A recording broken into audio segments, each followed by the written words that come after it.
that banks are actually rationing cash to be able to meet about half of the cash demand from public. Ritu Singh joins in now to give us all the exclusive details. Ritu, it is quite a tricky situation because there's going to be a huge withdrawal storm today and tomorrow. How are banks placed at this point? Well, from what we understand from various banks we spoke in the industry is that from all the cash supply that they've been getting from the Reserve Bank of India, they will be able to meet only about half of the total cash requirement. This is a very, very rough estimate, but what we're given to understand from some of the figures we've received is that banks are able to disperse up to 10,000 crores per day across their branch and ATM networks. Of this 10,000 crores, about 4,000 crores is through the ATM network. But remember, as the payday arises, this cycle between the 28th of the month and the 10th of the month is where the ATM activity peaks and is actually almost 3 times what you see in the normal course of the day.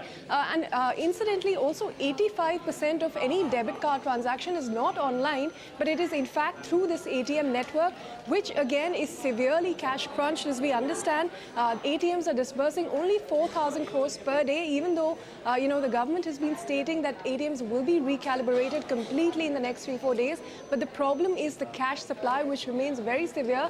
In fact, what the ATMs currently have, we understand from sources, is only a fraction of what would be required over the next few days as the payday cycle continues. Because remember, people will not just be withdrawing money for payments, which is a smaller portion, but for utility bills, for various other requirements as they receive their salaries over the next few days. To give a clarification as to how we've arrived at these approximate numbers is, if you just take a look at SBI's numbers, which we understand is they're able to disburse anywhere between 5,000 to 6,000 crores per day, and they alone manage about 50% of the RBI's currency chest. So you multiply it by 2 and you get a picture for the entire industry, which is where we're arriving at these numbers. And from the looks of it, it looks like the cash crunch will continue for a longer time than we estimated. Okay, Ritu, thanks a lot for that.